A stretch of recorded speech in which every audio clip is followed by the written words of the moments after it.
स्वामी श्री अविमुक्तेश्वरानंद सरस्वती जी राज शंकराचार्य के आशीर्वाद से बिहार के प्रत्येक जिले में गौ मतदाता संकल्प यात्रा का भव्य आयोजन किया जा रहा है। ये यात्रा 12 सितंबर 2025 से प्रारंभ होकर 28 अक्टूबर 2025 तक चलेगी। इस संकल्प यात्रा का उद्देश्य गौ माता की रक्षा, संरक्षण तथा जनमानस को धार्मिक सांस्कृतिक चेतना से जोड़ना है। यात्रा के दौरान विभिन्न जिलों में शोभा यात्रा, प्रवचन, संकल्प और जन जागरण कार्यक्रम आयोजित किए जाएंगे। यात्रा के आयोजकों ने बताया कि गौ रक्षा, भारतीय संस्कृति और मतदाता जागरूकता इस अभियान के 3 प्रमुख स्तंभ होंगे। संकल्प यात्रा के माध्यम से लोगों को ये संदेश दिया जा रहा है कि गाय केवल धर्म का ही नहीं बल्कि हमारी अर्थव्यवस्था और समाज की धड़कन है। यात्रा के मुख्य संरक्षक और प्रेरणा स्रोत शंकराचार्य जी महाराज ने कहा कि जब तक गौ माता सुरक्षित नहीं होंगी तब तक भारत की आत्मा सुरक्षित नहीं हो सकती है। इस अवसर पर बिहार के सभी जिलों में कार्यकर्ता व श्रद्धालु एकजुट होकर गौ सेवा और मतदाता जागरूकता का संकल्प लेंगे। QR कोड के माध्यम से गौ मतदाता बनने और गौ राष्ट्रीय मतदाता अभियानों से जुड़ने की सुविधा भी उपलब्ध कराई गई है।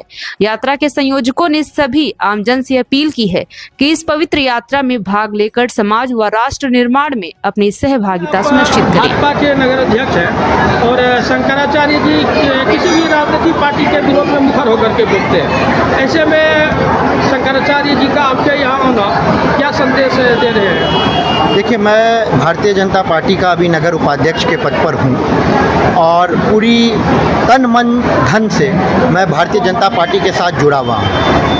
जहाँ तक बात जगत गुरु शंकराचार्य जी के आने की और मेरे निज निवास पर रुकने की है, ये हम सबके लिए सौभाग्य की बात है कि कोई भी साधु संत हमारे फारबिसगंज की धरती पर, अररिया की धरती पर या किसी के घर पर आए, और वो तो जगत के गुरु हैं। और गुरु की वाणी कठोर हो सकती है, कड़ी हो सकती है, लेकिन किसी न किसी उद्देश्य और संदेश के साथ आती है। भारतीय जनता पार्टी भी सभी धर्मों के साथ साथ सनातन को पूरी मजबूती के साथ आगे लेकर चलती है। और गौ रक्षा के मुद्दे पर, जिस मुद्दे को लेकर गुरु जी बिहार की धरती पर आए हैं, ऐसी बात नहीं है कि भारतीय जनता पार्टी उस मुद्दे का सपोर्ट नहीं करती है या उस मुद्दे को लेकर आगे नहीं बढ़ रही है। तो ऐसी कोई बात नहीं है। गुरु अपनी जगह है, धर्म सर्वोपरि है, हम सभी सनातनी हैं और इतने बड़े शंकराचार्य आए हैं, उनसे कुछ ना कुछ सीखने को हम सभी को मिलता है। लेकिन गुरु शंकराचार्य जो अभी चल रहे हैं तो उनका मकसद पूरे भारत में गौ हत्या के विरोध में अलग जगाना है, और ऐसे में फारबिसगंज में पशु वधशाला का समर्थन कैसे कर सकते हैं आप? नहीं, पशु वधशाला का समर्थन हमारी पार्टी करती भी नहीं है। मैंने पहले ही कहा कि हमारा है और वो बड़ी मजबूती से आगे भी इसका विरोध करके पूरी कोशिश करेंगे कि नई वधशालाएं ना खुले, इसमें भी उनका बहुत बड़ा योगदान है, और जो खुले हुए हैं उनके खिलाफ भी कार्रवाई हो, इसमें भी उनका योगदान आगे जरूर रहे। आदर्श जी, चुनाव बिहार में चुनाव नजदीक है, ऐसे में शंकराचार्य जी का फारबिसगंज जाना कहीं हिंदू मतों का ध्रुवीकरण तो नहीं? देखिए, ये अपना अपना नज़रिया है।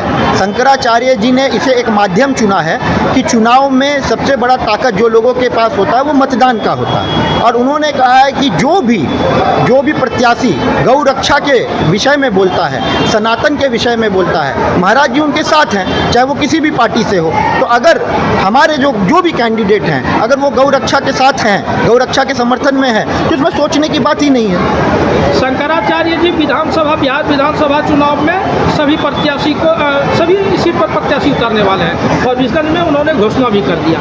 तो ऐसे में जबकि आप भारतीय जनता पार्टी के नगर उपाध्यक्ष हैं और शंकराचार्य जी का शिष्य है, ऐसे में आपकी क्या प्रतिक्रिया है इस पर? देखिए, शंकराचार्य जी के पद की गरिमा है। वो जिस पद पर है, वो हमारे 4 जो आदि शंकराचार्य हैं, 4 जो जगत गुरु हैं, उस पद की गरिमा, चाहे प्रधानमंत्री जी हों, चाहे राष्ट्रपति जी हों, सब उनके आगे नमन करते हैं, उस पद की गरिमा को मानते हैं। मैं भी उनके पद की गरिमा को मानता हूँ, उन्हें नमन करता हूँ, उनके आचरण को, उनसे कई चीज़ सीखने को मिलती है। जहाँ तक चुनाव का विषय है, हम बड़ी मजबूती के साथ गौ रक्षा के साथ शुरू से खड़े हैं, भारतीय जनता पार्टी में रहकर भी खड़े हैं। तो महाराज जी का भी अगर ये विचार है तो हम ऑलरेडी इस पर काम कर रहे हैं। अगर महाराज जी कोई प्रत्याशी, हालांकि आज महाराज जी ने लोगों से खाली वार्ता की है, 2-3 लोग आए हैं कि हाँ, अगर गौ रक्षक के रूप में आप हमें प्रत्याशी बनाते हैं या महाराज जी हमें लाते हैं तो हम लड़ेंगे। लेकिन महाराज जी का आज भी कहना है कि कोई प्रत्याशी ये दृढ़ संकल्प लेता है कि हम गौ रक्षा के लिए खड़े होंगे, तो महाराज जी उनके साथ रहेंगे। धन्यवाद।